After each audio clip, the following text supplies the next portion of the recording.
गिबियावनो forest office आरो PWD office आरो नैबे सार्कल अफिसाव जों फैनाय जाबाय। फैनायनि मेन कारनानो जाहैबाय जे जोङो बुंबाय थायो आरो नुबोबाय थादों, उन्दैनिफ्रायनो जों खोनाबोदों, जोङो जोंनि बर'नि रावखौ बुहुमनि बिखायाव बेसेबांबा गोजौआव जों लाना थांनायनि समायना खालामनायनि जोङो सिमां सुजुदों आरो बुंबोबाय थादों। बे खोथाया बेसेबां गोसो सिङाव बेसेबां सैथोथा बेखौ जों दिनै नायनो फैदों। जोङो खुगाजोंल' बुङो जे बर' रावा गेवलांथों आरो बर' रावा बुहुमनि बिखायाव गोसारलांथों आरो सिनायजाथों। नाथाय जों दिनै नुनो मोनदों जोंनि बे काउन्सिलाव बर' रावा थारैनो बेसेबां सिकिउरिटि दंमारो। दिनै जों काउन्सिल मोनबाय, जोंनि बर'आनो दिनै दैदेनबाय। बे हिसाबै जोंनि बे काउन्सिलनि अफिसफोराव जे बर' रावा बाहायजादोंना बाहायजायाखै जों दिनै नायबाय। जे नोंथांमोना नुबाय जे मोनसेबो फिडलाबसेबो कुनु एलफाबेटजों लिरजानाय कुनु एप्लिकेसन गांसेबो गैया। मिथिबाय? गांसेबो दिनै बिन्दो मोनसेबो दिनै लिरजानाय गैया। अब्ला दिनै जोङो बुङो जे जोंनि बर' रावखौ जोङो बुहुम बिखायाव बेसेबांबा गोजौ लाना थांना जों समायना खालामनाय, बर' रावखौ जों फोथांनानै लाखिनाय। नाथाय दिनै नों सार्कल अफिसावनो जा, पिडब्लिउडियावनो जा, फरेस्टआवनो जा, ब्लकआवनो जा, जेसेबां अफिसाव नोंथांमोना थां, मोनसेबो बर' हांखोजों लिरनाय मोनसेबो लेखा नोंथांमोना मोननाय नङा। नोंथांमोना दिनै नुखाबाय जे गांसेबो एप्लिकेसनबो, गांसेबो प्रप'जेलबो, गांसेबो फाइल माने बर'जों लिरनाय गैया। अब्ला बुंदो बर' रावखौ जों थारैनो फोथांना लाखिनो गोसो दोङो ना जों खुगायावल'? जों नुदों जे साइन बर्डआव बर' लिराब्लानो हुखुमारनाय खोमोरनाय जों नुदों, नङा होमबा?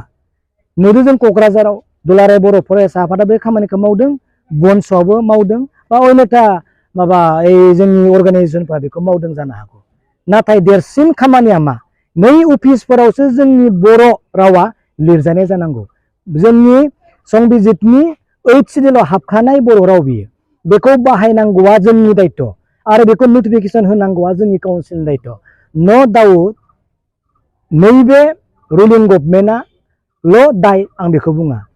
बारलांनाय गभर्नमेन्टफोर जायहा BPF सरकार बारलांबाय, बिसोरबो दिनै बे खामानिखौ जाफुंहोनो हायाखै। आरो नै दाबो जोंहा दिनै प्रमद बर' बिथांनि दैदेननाय सरकार, बिथाङाबो दिनै बेखौ जाफुंहोनो हायाखै।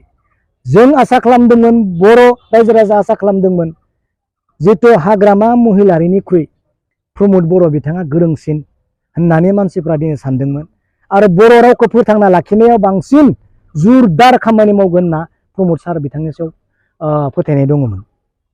दिनै बर' रावखौनो लानानै बिथाङा दिनै बे स्टेजसिम फैनाय। नाथाय दिनै नोंथांमोना नुबाय बिन्दो मोनसेबो बर' राव हांखोजों लिरनाय दिनै नुवाखै। बै समाव BPFनि समावबो बे फेलार जादों होननानै आं दिनै बुंगोन आरो दाबो बेबायदिनो एखे रोखोमैनो दङ। सानैसो अफिसारा बुंबाय जे जोंखौ फोरोङोब्ला जोङो रोंगोन आरो फोरोंना गैयाबा जोंबो रोंनो। दिल्लीनिफ्राय, गुजरातनिफ्राय, UPनिफ्राय फैनाय अफिसारफ्रा फैनानै दिनै एसामिस सोलोंफैयो। अब्ला दिनै आसामाव थानाय सासे अफिसारा बर' मानो रोङा जानो? बेखौ बुंदों। फोरोंनांगिनि दायित्वआ जोंनि आरो बेखौ इन्डिकेट होनानै नटिफिकेसन होनांगौआ गभर्नमेन्टनि दायित्व। दे रोङागौ मानि बिथांखौ फोरोंबाय थानांगोन आरो बे सानसे समाव सेटआप जानानै थागोन। अब्लासो जोंनि बर' रावा दिनै थांनानै थागोन। नोंथांमोना दाखालि बावै नुदों नैबेयाव बर' राव लिरजानायाथ' गोजाननि खौरां, जोंनि बर' रावखौनो फोजोबनो थाखाय थांखि लादों होननानै दिपेन बर' सार बिथाङाबो निउसाव होखाबाय। नै थांनाय सप्तासेनि सिगां बिथाङा बुंदों बर' रावा माबायदि अमायनाव खालामजादों, बर' रावा माबायदि नागारजादों, माबायदि फोजोबलांनो नागिरदों, मानगोनां दिपेन बर' सार बिथाङा दिनै निउसाव बुंखाबाय। अब्ला नाय जों बर' रावखौ बेसेबांबा बुहुमनि गोजौ बिखायाव जोङो लांनो थाखाय थांखि लानाया जों सिमांसो जागोन। आसामनि आयेन आफादाव जोंनि बर' रावा लिरजाबाय, बेखौ जों गोजोनदों। नाथाय जोंनि बर' रावा अफिसियेल बाहायजायाब्ला आयेन आफादानो जा, दिल्लीनि राज दरबाराव दिनै लिरजाबाबो जोंहा मोनदेरनाय जेबो गैया। बेनिखायनो खावलायदों बयबो रायजो राजाया नैबे बर' एप्लिकेसन दिनैनिफ्राय जानांगौ आरो बर' एप्लिकेसनखौनो हो आरो सोरबा अफिसारा जुदि अमायन' खालामदोंब्ला आंनि नम्बरखौ नोंथांमोना गोसोआव ला, आंनो फन हर, आंनो खोन्थाहर। 100 जन 200 जन मिडिया लानानै जों बे बोसोनाव फैगोन जे नोंथाङा बर' रावखौ मानो नेग्लेक्ट खालामदों।